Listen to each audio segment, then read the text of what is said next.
Hello everyone, আসসালামু আলাইকুম। আমি মুজিবুর রহমান, আপনার সবাই স্বাগত জানাচ্ছি আজকের একটা ভিডিওতে। আজকে আমরা দেখব ডেটা মাইনিংয়ের চ্যাপ্টার 8 কনফিউশন ম্যাট্রিক্স। তো গত লেকচার ভিডিওতে আমরা ডিসিশন ট্রি ড্র করা শিখেছি তিনটা ওয়েতে। একটা হচ্ছে ID3 বা ইনফরমেশন গেইন, এরপর হচ্ছে C4.5 বা সেটা হচ্ছে গেইন রেশিও, আরেকটা হচ্ছে গিনি ইন্ডেক্স। তো যারা আমার আগের ভিডিও দেখেনি তাদের জন্য ডেসক্রিপশন বক্সে আমি লিঙ্ক দিয়ে দিব, আগের ভিডিওটা দেখে আসবেন, কারণ ওই টপিক্সটাও কিন্তু আমাদের এক্সামের জন্য খুবই ইম্পর্টেন্ট এবং এই কনফিউশন ম্যাট্রিক্সটাও কিন্তু ইম্পর্টেন্ট। তো প্রথমে চলুন দেখে নিই কনফিউশন ম্যাট্রিক্স জিনিসটা আসলে কী। A confusion matrix is a table use to evaluate the performance of a classification model. অর্থাৎ একটা ক্লাসিফিকেশন মডেলের পারফরমেন্সকে মেজার করার জন্যই মেনলি কনফিউশন ম্যাট্রিক্সকে ইউজ করা হয়ে থাকে। তো আমরা ক্লাসিফায়ার দেখব, সেটা হচ্ছে নেভিস ক্লাসিফায়ার পরবর্তী ভিডিওতে। It shows how the model predict result match the actual values অর্থাৎ এটা শো করে এই কনফিউশন ম্যাট্রিক্সটা একটা মডেল কীভাবে একটা রেজাল্টকে প্রেডিক্ট করে এবং সেটা অ্যাকচুয়াল ভ্যালুর সাথে কীভাবে ম্যাচ করে সেটা হচ্ছে এই কনফিউশন ম্যাট্রিক্স আমাদেরকে বলে দেয়। ঠিক আছে, it is typically used for binary classification, either positive neither negative. অর্থাৎ এটা কী করে আমাদের দুটো টাইপের রেজাল্ট দেয়, সেটা হতে পারে পজিটিভ, হতে পারে নেগেটিভ, এর বাইরে অন্য কোনো রেজাল্ট কিন্তু সে দেয় না, যেটাকে আমরা বলতে পারি বাইনারি ফর্ম, তাই না? হয় 0 নাহলে 1 এরকম টাইপের, যে কোনো দুইটা আউটকাম দেয়, ইদার পজিটিভ আর নেগেটিভ এরকম। তো কনফিউশন ম্যাট্রিক্সের একটা স্ট্রাকচার আছে। তো আমাদের এই রোটা হচ্ছে প্রেডিক্ট লেভেল আর প্রেডিক্ট সাইড, আর এটা হচ্ছে অ্যাকচুয়াল সাইড বা অ্যাকচুয়াল যেইটা সেটা। তো ধরেন এটা হচ্ছে আপনার মেশিন, আর এটা হচ্ছে আপনার অ্যাকচুয়াল যে রেজাল্ট সেইটা। তো ফার্স্টেই হচ্ছে আমাদের মেশিন বলছে অ্যাকচুয়ালি পজিটিভ, মানে রেজাল্ট বলছে অ্যাকচুয়ালি পজিটিভ, আর মেশিন প্রেডিক্ট করছে পজিটিভ, প্রেডিক্ট পজিটিভ। তাহলে কী হচ্ছে অ্যাকচুয়ালি পজিটিভ, মেশিনে বলছে পজিটিভ, তাহলে হচ্ছে ট্রু পজিটিভ।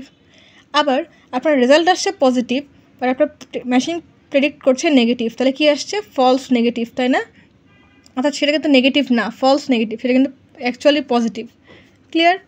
এরপরে আপনার রেজাল্ট আসছে অ্যাকচুয়াল নেগেটিভ। সাপোজ করে একটা টেস্ট রেজাল্ট, আপনার কোনো ডিজিজ টেস্ট করছেন, সেটার রেজাল্ট নেগেটিভ আসছে, মেশিন প্রেডিক্ট করছে পজিটিভ, তাই এটা কি ফলস পজিটিভ, তাই না? কারণ এটা পজিটিভ তো না, মেশিন প্রেডিক্ট করছে পজিটিভ, বাট অ্যাকচুয়ালি কি নেগেটিভ, তাই না? আবার দেখেন আপনার রেজাল্ট আসছে নেগেটিভ, মেশিনও প্রেডিক্ট করছে নেগেটিভ, তাহলে এটা কি ট্রু নেগেটিভ, আপনার রেজাল্টও নেগেটিভ, মেশিনও বলছে নেগেটিভ, তাহলে এটা হচ্ছে ট্রু নেগেটিভ বা TN। তাহলে আমরা বুঝতে পারছি এখানে হচ্ছে যদি দুইটাই ট্রু হয় তাহলে সেখানে ট্রু পজিটিভ, যদি একটা ট্রু একটা ফলস হয় তাহলে এখানে হচ্ছে ফলস নেগেটিভ, যদি একটা ফলস একটা ট্রু হয় তাহলে ফলস পজিটিভ, যদি একটা নেগেটিভ বা একটা ফলস এবং এখানে একটা ফলস হয় বা দুটোই ফলস হয় তাহলে হচ্ছে ট্রু নেগেটিভ। ঠিক আছে, এটাই হচ্ছে স্ট্রাকচার। তো এখন আমরা কিছু এক্সাম্পল মানে একটা এক্সাম্পল দেখবো, তার কিছু ফর্মুলা দেখবো, সেই ফর্মুলাকে ইউজ করে আমাদেরকে ম্যাথ সলভ করতে হবে। ঠিক আছে, চলুন আমরা কিছু ফর্মুলা প্রথমে শিখে নিই। তো এই যে এখানে বেশ কিছু ফর্মুলা আছে, তো এখানে অন্য কোনো কাজই নেই, আপনাদের কোশ্চেনে কিন্তু এই প্রেডিক্ট টেবিলের ভ্যালুগুলো দেওয়াই থাকবে, সেখান থেকে জাস্ট ভ্যালুগুলোকে নেবেন, নিয়ে এই সূত্রে বসালেই আপনার অ্যান্সার কিন্তু হয়ে যাবে। জাস্ট কাজটা কি, সূত্রগুলোকে মনে রাখা। সূত্রগুলো কি, যদি আমরা অ্যাকুরেসি ক্যালকুলেট করতে বলে কোশ্চেনে যে অ্যাকুরেসি কত টেবিলটার থেকে, সেক্ষেত্রে আমাদের ফর্মুলা হবে TP প্লাস TN, অর্থাৎ true positive plus true negative divide by সবগুলো, অর্থাৎ true positive plus true negative plus false positive plus false negative, অর্থাৎ চারটা যে আউটকাম সেইটাই ডিভাইড করলে আমরা পেয়ে যাব অ্যাকুরেসি, অর্থাৎ ট্রু পজিটিভ ট্রু নেগেটিভের সাথে সবগুলোর যোগফল ডিভাইড করলে পাচ্ছি অ্যাকুরেসির মানটা। যদি আমাদেরকে বলে ইরর রেট চেক করতে, সেক্ষেত্রে কী হবে false positive plus false negative divide by সবগুলোর যোগফল, অর্থাৎ true positive plus true negative plus false positive plus false negative সবগুলোর মানকে যোগ করলে আমরা যোগ করে এই FP প্লাস FN, অর্থাৎ ফলস পজিটিভ আর ফলস নেগেটিভের মানটা যোগ করে সেটা ডিভাইড করলে পাচ্ছি কত, ইরর রেট পেয়ে যাচ্ছি। যদি আমাদেরকে বলে সেন্সিটিভিটি চেক করতে, সেক্ষেত্রে কী হবে true positive divide by positive actual যে টোটাল পজিটিভ ভ্যালু যেটা সেইটা, তাহলে কী হবে এখানে আমাদের এটার মাধ্যমে আমরা কী পাবো, ট্রু পজিটিভ রেট পাবো। আর স্পেসিফিকিটির মাধ্যমে কী পাবো, true negative divide by negative, তাহলে এখানে কী পাবো ট্রু নেগেটিভ রেটটা পাবো। যদি আমরা কোশ্চেনে বলে ট্রু পজিটিভ রেট বা ট্রু নেগেটিভ রেট, তাহলে কিন্তু কনফিউজড হবেন না। ট্রু পজিটিভ বলতে সেন্সিটিভিটি, আর ট্রু নেগেটিভ বলতে ট্রু নেগেটিভ রেট বলতে স্পেসিফিকিটি বোঝায়, ঠিক আছে। এরপর হচ্ছে প্রিসিশনের ফর্মুলাটা কি? TP divide by TP plus FP. TP হচ্ছে true positive divide by true positive plus false positive, ঠিক আছে। এরপর হচ্ছে রিকলের ফর্মুলাটা হচ্ছে true positive divide by true positive plus false negative. দেখেন প্রিসিশন আর রিকলের ফর্মুলা সেম, টিপি এখানেও টিপি, এখানেও টিপি, এখানেও টিপি, প্লাস এখানে কি হচ্ছে এফপি হচ্ছে, এখানে জাস্ট এফএন হচ্ছে, আর কোনো ডিফারেন্স কিন্তু নাই, ঠিক আছে। এরপর হচ্ছে F1 স্কোর বা এফ স্কোর যেটাই বলেন না কেন সেম। এটার ফর্মুলাটা কি? 2 ইন্টু প্রিসিশন ইন্টু রিকল, অর্থাৎ প্রিসিশন আর রিকল ক্যালকুলেট করার পর যে মানটা পাবো সেটাকে গুণ করতে হবে 2 দিয়ে, ডিভাইড বাই প্রিসিশন আর রিকলের যে মানটা পাবো সেটাকে যোগ করে দিয়ে ডিভাইড করলে আমরা F1 স্কোর বা এফ স্কোরের মানটা পেয়ে যাব। তো এই হচ্ছে ফর্মুলা আর কি বোঝাবো, ফর্মুলা জাস্ট আপনি মুখস্থ করবেন আর মান বসাবেন। তারপর একটা এক্সাম্পল দেখাই এবং সেই অনুযায়ী ফর্মুলাতে কীভাবে মান বসাবেন সেটা দেখিয়ে দিচ্ছি। তো এই যে এখানে একটা এক্সাম্পল দেওয়া আছে, এখানে ক্যান্সারের জন্য একটা টার্ম দেওয়া আছে যে ক্যান্সার হচ্ছে মেশিন প্রেডিক্ট করছে ইয়েস, মেশিন প্রেডিক্ট করছে নো, অ্যাকচুয়ালি আসছে ইয়েস, অ্যাকচুয়ালি আসছে নো। তো এই অ্যাকচুয়াল প্রেডিক্ট এগুলো লেখা নাও থাকতে পারে। তো আমি যে টেবিলটা দেখে দিলাম একটু আগে কনফিউশন ম্যাট্রিক্সের জন্য, সেই টেবিলটা একটু ভালো করে মনোযোগ সহকারে দেখলে কিন্তু আপনারা এই যে এই টেবিলটা বুঝতে পারলে কিন্তু এটা কিন্তু খুব ইজিলি বুঝতে পারবেন যে কোনটা কোন ইয়েতে বসছে। দেখেন এখানে মান দেওয়া আছে 90, 210, 140, 9560। এখানে টোটাল দেওয়া আছে এইটা, এখানে টোটাল দেওয়া আছে এইটা, এই কলাম ওয়াইজ টোটাল হচ্ছে এইটা, এই কলাম ওয়াইজ টোটাল হচ্ছে এইটা, এই রো আর এই কলাম দুটো একসাথে যোগ করলে টোটাল আসছে হচ্ছে 10,000, ঠিক আছে। এটা কোশ্চেনে গিভেন, মানে কোশ্চেনে দেওয়া আছে। বাট এই যে টিপি, এফপি, এফএন, টিএন এগুলো কিন্তু কোশ্চেনে দেওয়া থাকবে না, আমি বোঝানোর জন্য এখানে জাস্ট লিখে নিয়েছি। দেখেন আমি কি বলছিলাম, এটা হচ্ছে টিপি, এটা হচ্ছে এফএন, অর্থাৎ মেশিন প্রেডিক্ট করছে পজিটিভ, অ্যাকচুয়াল রেজাল্টও হচ্ছে পজিটিভ, তাই না? তাহলে এটা হচ্ছে ট্রু পজিটিভ। আবার অ্যাকচুয়ালি পজিটিভ, মেশিন বলছে নেগেটিভ, তাহলে এটা কি ফলস নেগেটিভ, অ্যাকচুয়ালি কি ট্রু বা অ্যাকচুয়ালি হচ্ছে পজিটিভ। আবার দেখেন তাহলে এটা কি হলো টিপি, এটা হলো এফএন। দেখেন আমি এখানে সেটা লিখে নিয়েছি, এখানে হচ্ছে টিপি, এখানে হচ্ছে এফএন। এরপরে মেশিন মানে আপনার রেজাল্ট হচ্ছে নেগেটিভ, মেশিন বলছে পজিটিভ, তাহলে কি ফলস পজিটিভ, কারণ এটা পজিটিভ মানে আসল রেজাল্ট কিন্তু নেগেটিভ, তাই না? তাহলে এখানে হচ্ছে এফপি, ফলস পজিটিভ আসছে, মেশিন বলছে সেই জন্য।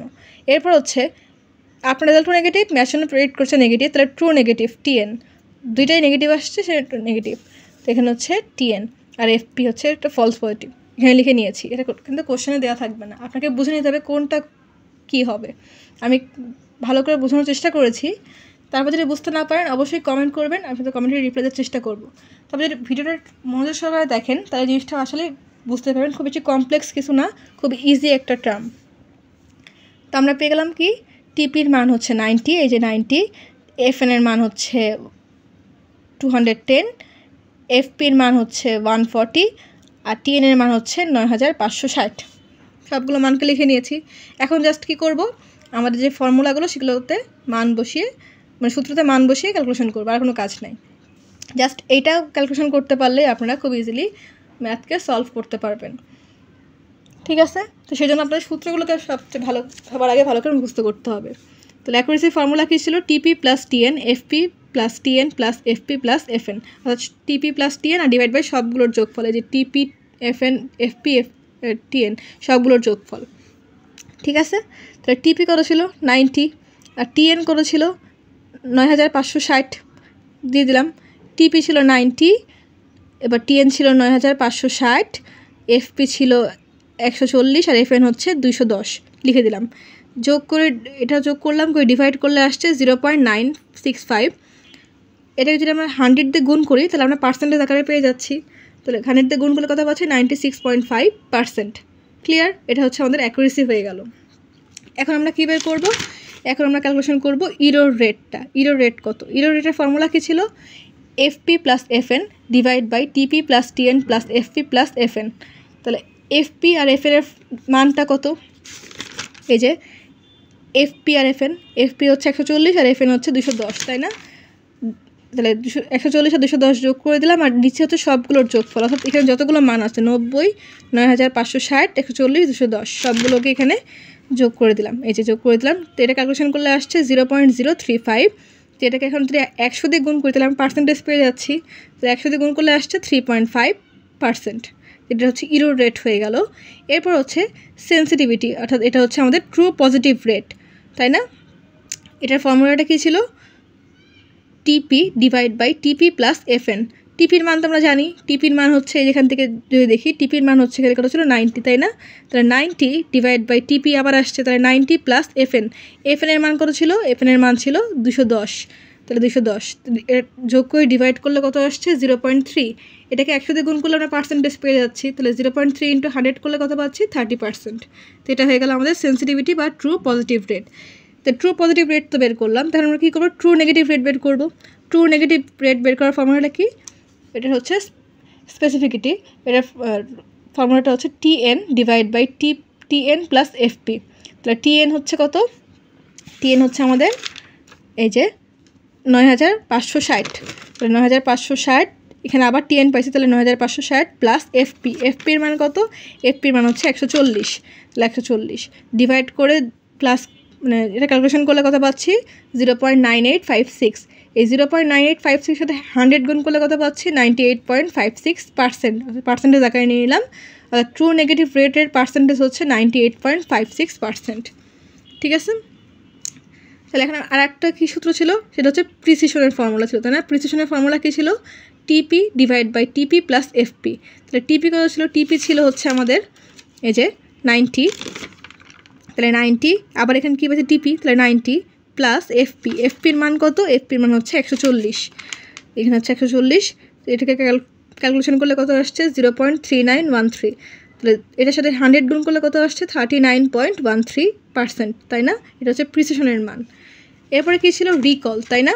দেখো আমরা রিকলের জন্য চেক করছি। রিকলের জন্য হচ্ছে ফর্মুলা ছিল টিপি divide by TP plus FN. তাহলে টিপির মান কত ছিল? টিপির মান ছিল 90, তাই না? এই যে টিপির মান ছিল 90, আর আমাদের ইসের মান কত ছিল? এখানে এফএনের মান হচ্ছে 210। তাহলে 90, টিপির মান 90 আর এফএনের মান হচ্ছে 210। এটা ক্যালকুলেশন করলে কত আসছে? 0.3, এটা 100 দিয়ে গুণ করলে কত আসছে? 30%। তাহলে রিকলের মানটা পেয়ে গেলাম। এখন আমরা কি জানি? F1 স্কোর ক্যালকুলেশন করার ফর্মুলা জানি যে 2 × precision × recall divide by precision plus recall, তাহলে এটা F1 স্কোরের ফর্মুলা। তাহলে 2 × প্রিসিশনের করো ছিল, প্রিসিশনের জন্য কত আসছিলো মানটা? পার্সেন্টেজ নিব না, আমরা যে পয়েন্ট মানটা আসলো সেটাকে নিব, 0.3913। ঠিক আছে? তাহলে 0.3913 ইন্টু রিকলের মান কত আসছে? রিকলের মানে আবার এখানে পার্সেন্টেজ নেব না, এর পয়েন্ট মানটা নিব, অর্থাৎ 0.3। তাহলে 0.3 আবার নিচে ডিভাইড করছে কাকে দিয়ে? Precision plus recall. দেখেন এখানে কিন্তু প্লাস না, এখানে কিন্তু মাল্টিপ্লিকেশন, তাই না? নিচে হচ্ছে প্লাস।